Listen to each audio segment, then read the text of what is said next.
السلام عليكم ورحمة الله وبركاته. بسم الله الرحمن الرحيم. نحمده ونصلي على رسوله الكريم. أما بعد. One of the things that we should be concentrating on in this Mubarak month of Ramadan is our akhlaq, our character. And we know that Nabi Kareem sallallahu alaihi wasallam has mentioned that I was sent to perfect good akhlaq, good character. Nabi Kareem sallallahu alaihi wasallam mentioned in one hadith sharif, he asked the Sahaba radiyallahu ta'ala anhum, manil muflis, that who is a bankrupt person? So they said, Malla dinara lahu wala dirham wala mata', that the person who got no wealth, he got no coins, he got no stock in trade, he is a bankrupt person.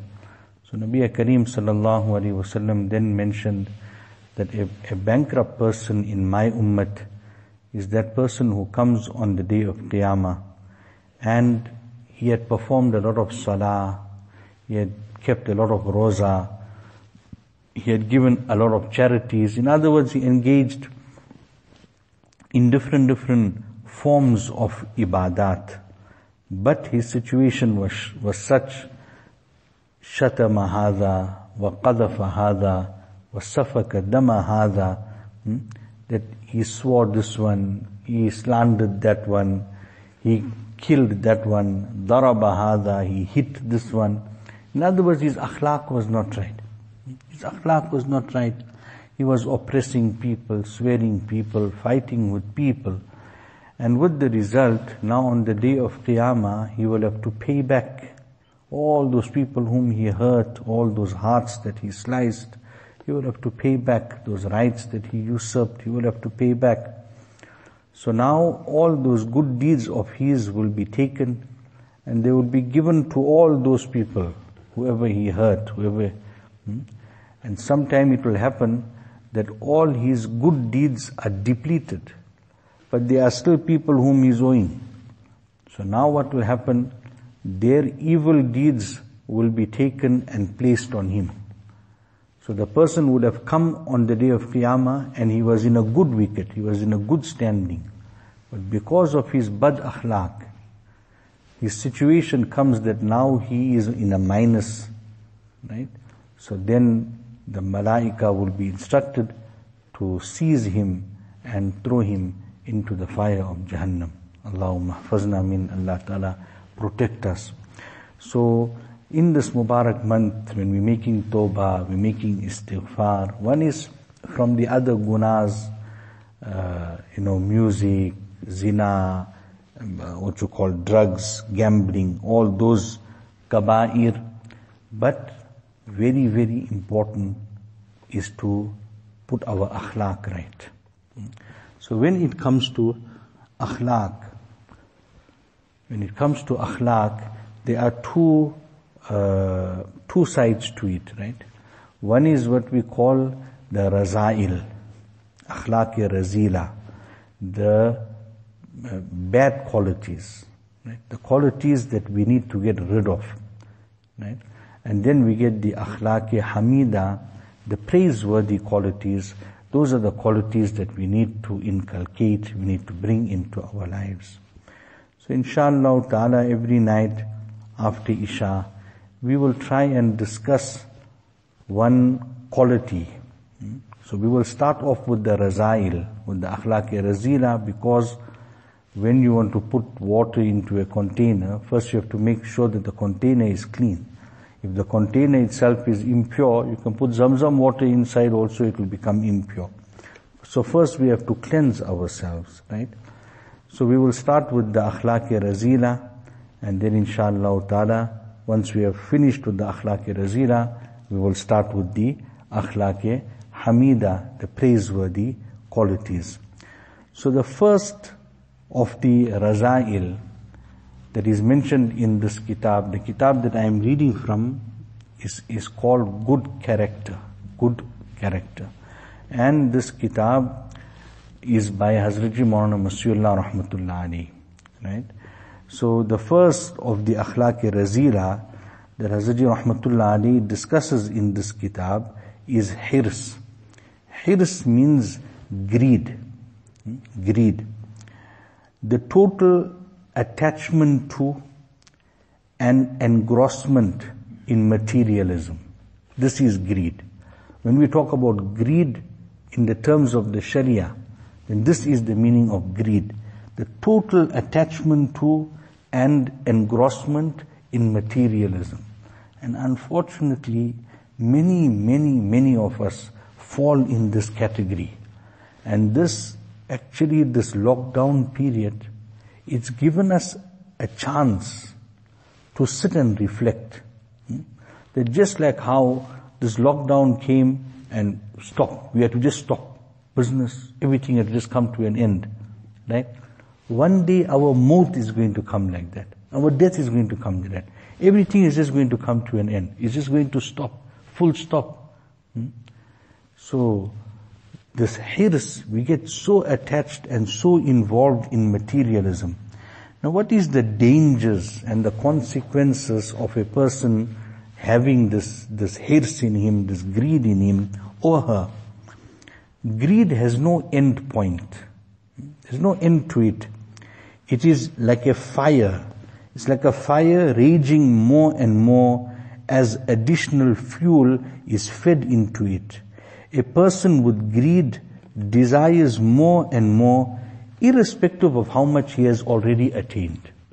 Even if Allah Ta'ala has blessed the person has got more than sufficient, he is still greedy for more. Still greedy for more. He's still looking for avenues. He's still seeing how I can do that one down, how I can steal from this one. He's so greedy. Greed in various guises is the root of all evils. Immorality, if we say that no, immorality is an evil, right? So what is immorality? Immorality is nothing but greed for pleasure. Lust for pleasure. Arrogance is what? Arrogance is greed for fame. So this greed is the underlying factor in all the different branches of bad character. The effects of greed can be seen in features like dishonesty, strife, needless lawsuits, for any little thing, taking people to court. This one's to fight this one, fight that one. Mental anguish, spiritual stunting. A person won't be able to progress spiritually, and a host of other debasing features seen in society. Right? Now, how do we prevent ourselves from developing greed? Right? If a person doesn't have greed in him, how does he prevent himself from developing it? Right? People generally only worry about the physical body. A person doesn't have a cold, right? Doesn't have a cold, but he says we're coming into winter. Now I must take a vaccine to save myself from the cold. The baby is just born, right? Baby is just born. First thing, they'll give child a vaccine. We have to save this child from getting sick in the future. So now, if a person doesn't have hirs, what preventative measures can a person take that this hirs must not grow in a person? So number one, we have to recognize and admit that hirs is despicable. Hirs is despicable. Just like how, if we see a person overeating, it's a despicable thing. We call that person greedy. If we're sitting here, for example, we got a bunch of grapes or something and we have to put it here. Now everybody is taking one grape and eating. One fellow comes and takes 5 and put in his mouth one time 5. It's a despicable thing. So just as it is despicable in that situation, it is despicable in every other situation also. So a greedy person is contemptible. So make a resolution not to be controlled by greed. Number 2, we need to assess our priorities and our necessities in life. Right? What are my priorities? What are my necessities? We must strive to fulfill our priorities and our necessities. Other things should be curbed. Luxuries, extras, all those things, that should be curbed. We strive, we work. Allah Ta'ala has made it incumbent on us to earn our rizq, but we earn to fulfill our necessities, take care of our priorities. Number 3, we must be content with what Allah Ta'ala, who is the best provider, what He has granted for us. We must be content and we must count our blessings. Count our blessings. Don't try to reach for more and more. What Allah Ta'ala has given us, be content with that, right? And know that Allah Ta'ala is the best provider. He has provided for me the best. And avoid, this is the main point. This last point is the main point. Avoid obsession with events in the unforeseen future. Right? A person is thinking, no, what if something happens here? No, I need to sort something else for me in this other country. So if something happens here, I can run away to that country. Then he thinks, now what if something happens in these 2 countries now? Now what's going to be the situation? No, I need to sort something else out there. So a person is planning for his grandchildren and his great-grandchildren, and this is what makes him greedy. This is what makes him greedy, that, I need to secure this, I need to secure the children, I need to secure those people, I need to secure these people. The same Allah Ta'ala who provided for us will provide for them. He'll take care of them. It is His responsibility, not our responsibility. When they are little babies, till they become baligh, they are our responsibility. After that, they Allah's mal. Allah will look after them. If Allah has blessed us, we take care of them, no problem. But we don't have to become obsessed with this. When you become obsessed with it, then that's when we get more and more involved in the dunya. If a person has greed, how does a person treat greed? Number 1, he must check, he must go through what he's spending on. Right? Cut down on expenses. Check extravagance and avoid luxuries. Check his extravagance. Where am I being extravagant? Am I just throwing money? Am I just throwing money? Right? So I must check. I'm being extravagant. Right? So I must cut down. Right?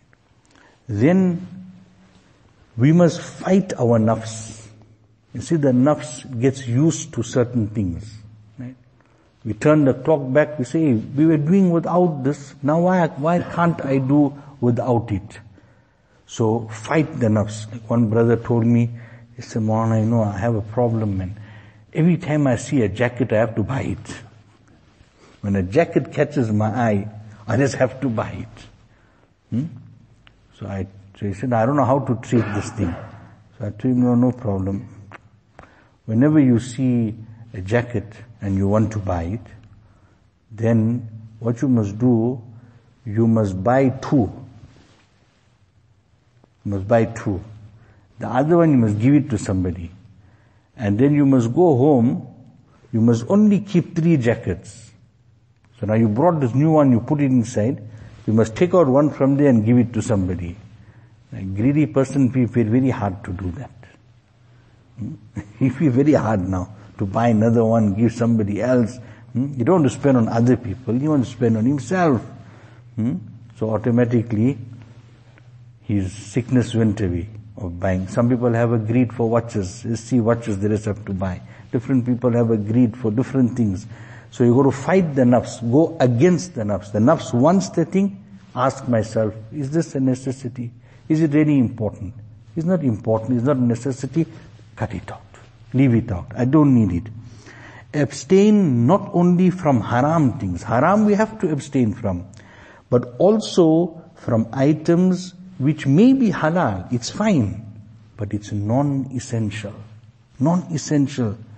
And this is what we call mujahada against the nafs.